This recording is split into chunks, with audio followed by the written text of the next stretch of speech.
I'm the Disc Golf Guy, and this is my video blog. We're here at the home of the 2015 PDGA Pro World Championships at Moraine State Park. This is the Pittsburgh Flying Disc Open presented by Discraft. This PDGA National Tour will have women's coverage for the next 3 days, and we've got a great group for you. Catrina Allen, Paige Pierce, Sara Lamberson, and from Canada, Sandi Hendel.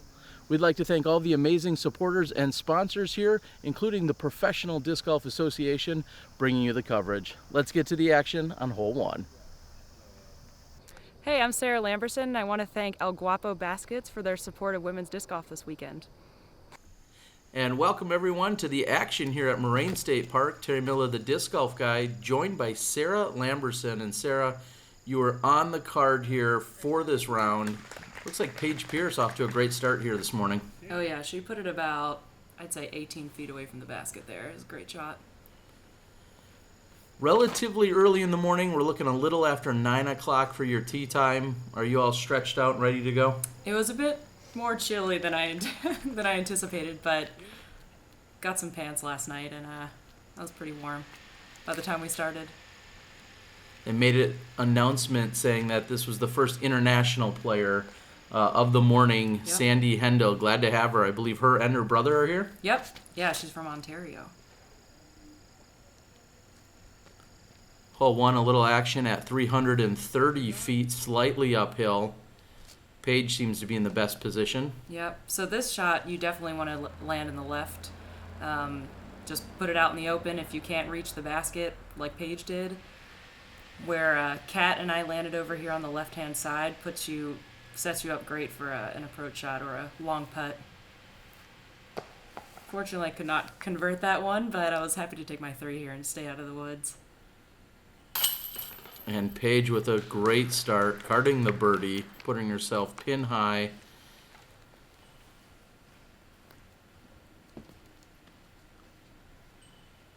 Sandi will have some quick cleanup. Any nerves when you're getting going in the morning? She said she was nervous the entire round. Did you have any nerves going? I think I had nerves for about the first 5 holes. It's always a little nerve-wracking when you got 2 world champions on your card. And early in the morning, my second NT, so... Just your second tee ever? Yeah. NT ever? Yep. I've been playing majors since 2010, but this is only my second NT, so...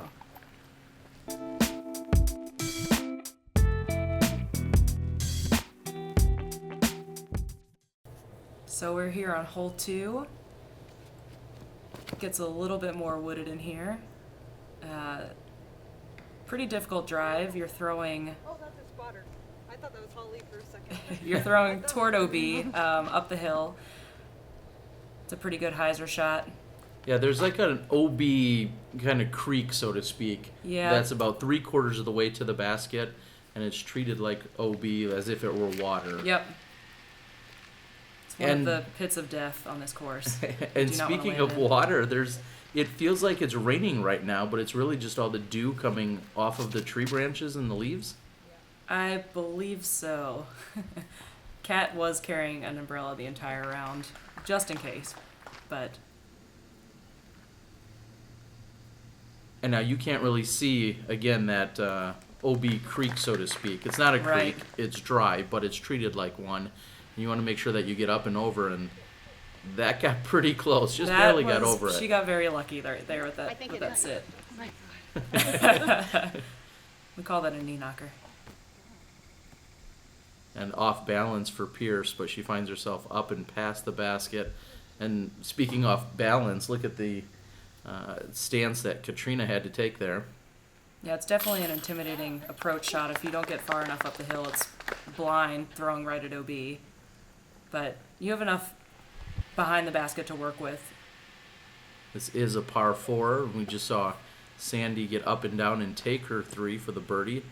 And Paige, every time I've seen her bend to one knee lately, bang. It's getting ridiculous how accurate she is from one knee. I should probably start practicing those. I'm not sure. And you've put yourself just past the basket. This is for birdie. Yep. Feels good to get on the board pretty early. Just the second hole in. Never take those 15-footers for granted. Never. And And Kat's the last to tap in.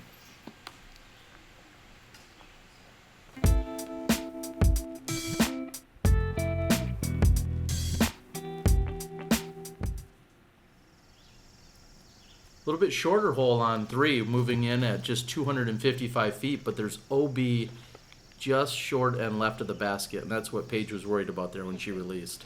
Yeah, so this is another one that you definitely want to try to get. There is OB danger right in front of the basket and then over to the left a little bit, but at least for me, I'm still going for it. I mean, I threw a mid-range in hopes of getting a little bit further, but I'm just hoping to get over the OB and safe at that point.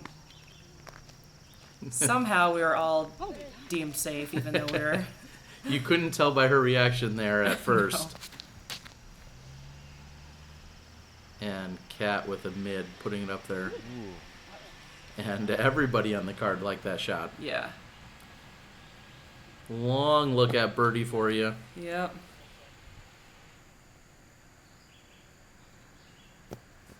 And uncharacteristic.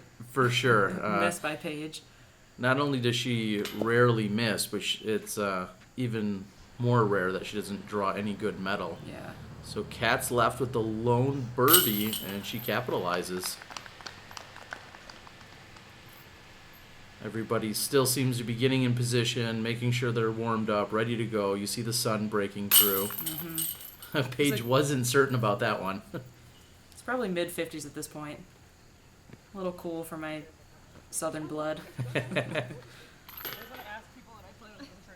Playing by the flow of play rules there, making sure that you can tap out, and we'll move on. You never know. Never know.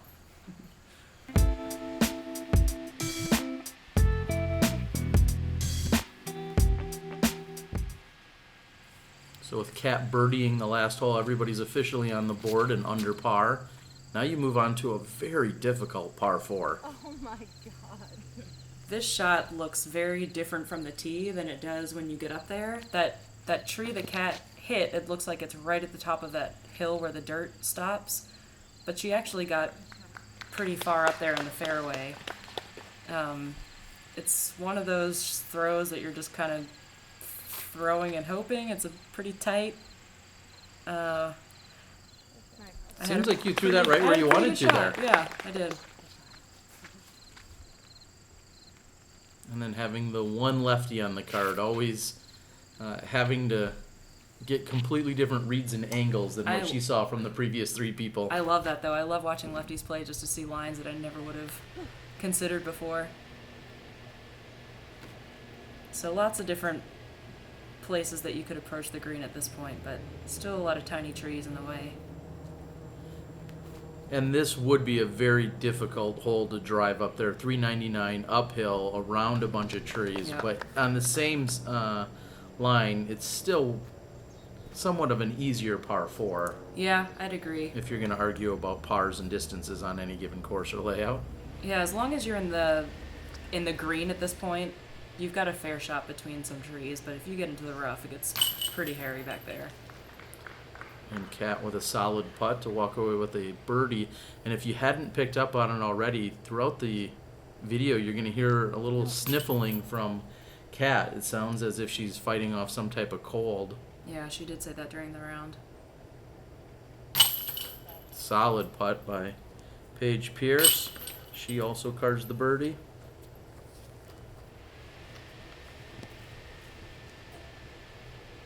Again, never taking those 12-footers for granted. You never should. They all count. I've learned my lesson. That's a good birdie. Thank you.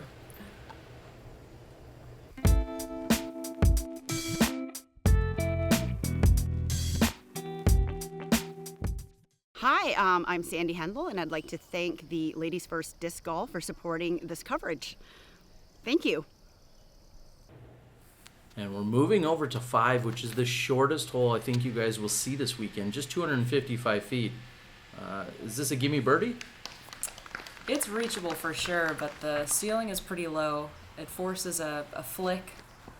I still throw a turnover shot on this, but the ceiling kind of limits the height that I can get on it. So you'll see where I throw right here. I put it a little bit too low. You were scared of the tree branches. Oh, yeah. There's a lot of trees on this hole, on most holes. Sets up perfectly for a lefty. It does. You just got to hang it out there and then catches the same tree that we saw Paige hit. Paige with her lunging jump putt. Grab some metal. I don't know if Sandy's quite got that same jump putt in her bag that Paige does. I don't know if anyone jump putts the way she does, though. Oh, no. She's great. Up and in. I won't lie. I was a little surprised that I made that. That was soft left side, and it pulled it in, but a birdie's a birdie. That's right. You were looking about circle's edge? Yep, just about. And easy cleanup here. No. What is, Kat, maybe you said you think it might be focus or maybe a distraction or something? Yeah, maybe a little hiccup. There's a lot of people following us at this point, so I'm not sure if there were some cameras or what it might have been, but she made the comebacker, so. Well, certainly a missed opportunity, and we'll see if she can get back on track. Paige a little wide right on her short one. Mm-hmm. Sandy will come in for the cleanup, and just the solo birdie by yourself. You're going to take the box here. Take that, world champs. I did. I was pretty excited. Also a little nervous. Mostly excited, though.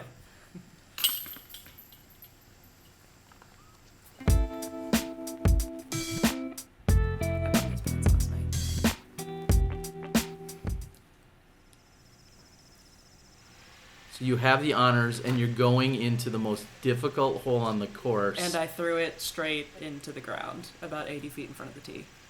What happened? I couldn't tell you. I didn't put it in the air.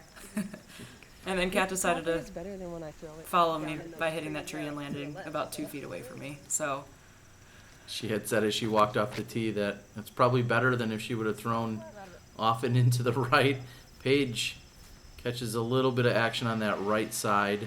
At 735 feet, there's a number of tunnels you have to hit. And there's lots of danger off on the right and the left in the rough. oh yeah, the rough is, you just don't want to be there. And She catches some shrubbage right there, but I think she's only a couple feet in. And then I go ahead and follow her again. are you just afraid to throw it in the air? I don't know. or I'm what not are sure you- what happened. That was another low release, unfortunately, and with 735 feet, you need to get it up in the air just a little bit more. Yeah. And The that was- ceiling does seem a little bit low to me on this, but it's definitely going to be in my head when I'm throwing the next 2 rounds this weekend. And Sandy's able to take the left side. There's somewhat, we'll say 2 different alleyways. There's a right and a left. Yep. And she's going to play it down the left side. Most people will otherwise be playing it up the right side. Mm-hmm. And it seemed like you could have used a little bit more air on that I shot as well. probably could have thrown that a little higher as well. And Kat busts out a roller, which looked really good, trying to get skinny through all those trees. And then she squares up with one of them. This is one of those holes that you could play very clean and take your 4 or your par, or you could just hit trees all the way down. And There are plenty of them to hit, Oh, so yeah. as we're watching you guys move down, this is considered a par 5, and during the Saturday and Sundays round, this pin actually, I believe, will get moved back even further, as we saw it at the World Championships a few years ago. And it seems like each of you are having your fair share with the trees, unfortunately. yeah, we did wait quite a while before teeing on this hole as well. There's typically a backup on this hole just because of the distance and the rough and just how challenging it is. No surprise. Paige with another lunging jump putt. And Kat's got a great look at that, and it's just a bit off. That's left side. Solid comeback by Paige. And at this point, I think everyone in the group's thinking, let's just get off this darn hole. Yeah. I've had enough of it. I'm pretty sure. If you can play it clean, though, it's fun. Let's have a couple cleanup putts here. Sandi's putting throughout these first few holes. Again, for saying that she was nervous, I haven't seen her, gack anything or do anything that would make you think she's nervous. Everybody puts in, and we're moving on. Oh, yeah.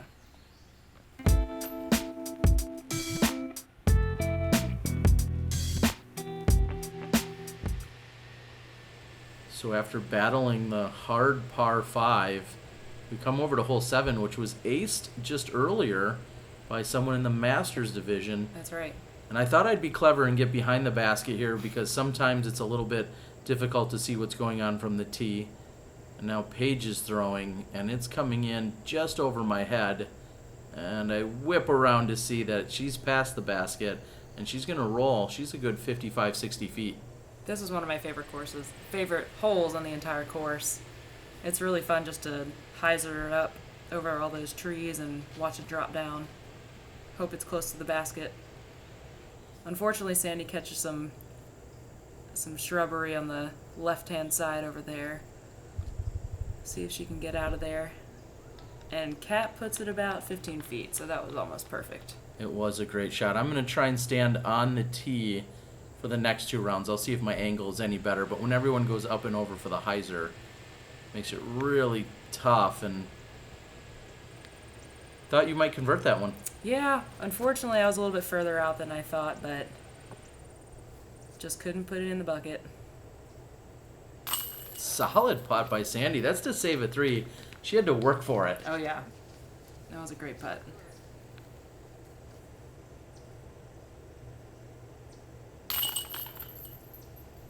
Making sure you clean up out there. Again, no wind. Still in the mid to low 50s, maybe creeping into the low 60s at this point, but no wind, no rain, and occasional sunshine. Perfect conditions. This is great weather. Yeah. Paige staring that one down. Yeah. Making sure that it finds the bottom of the basket. Kat with the assist, and Kat's left with the lone opportunity at birdie. She let one get by her a few holes ago, and this time she converts.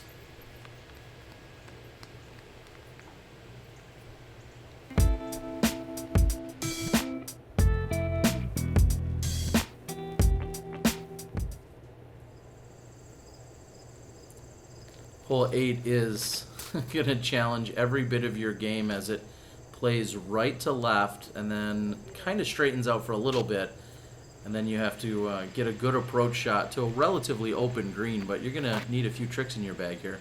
This is definitely a placement shot off the tee for us.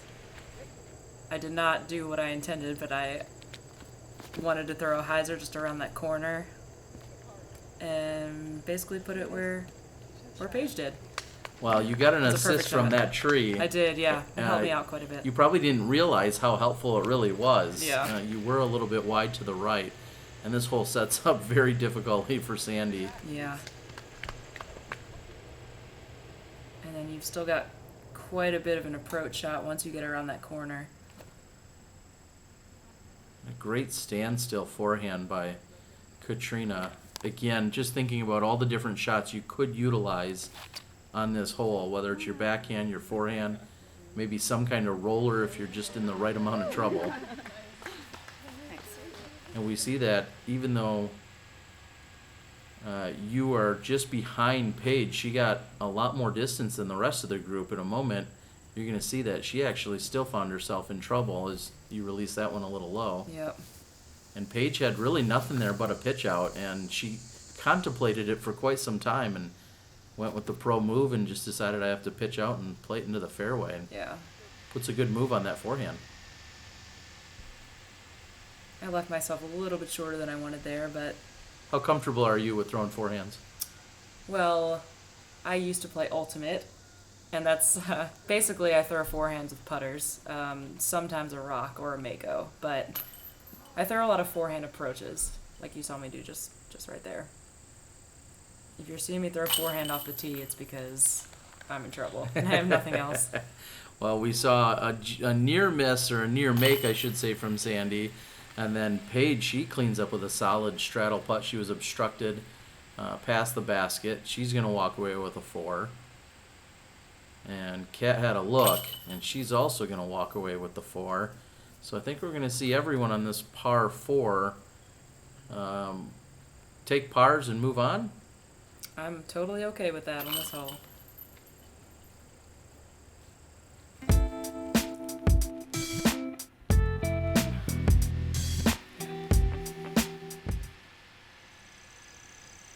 And final hole of the front 9, and this also in a shorter position.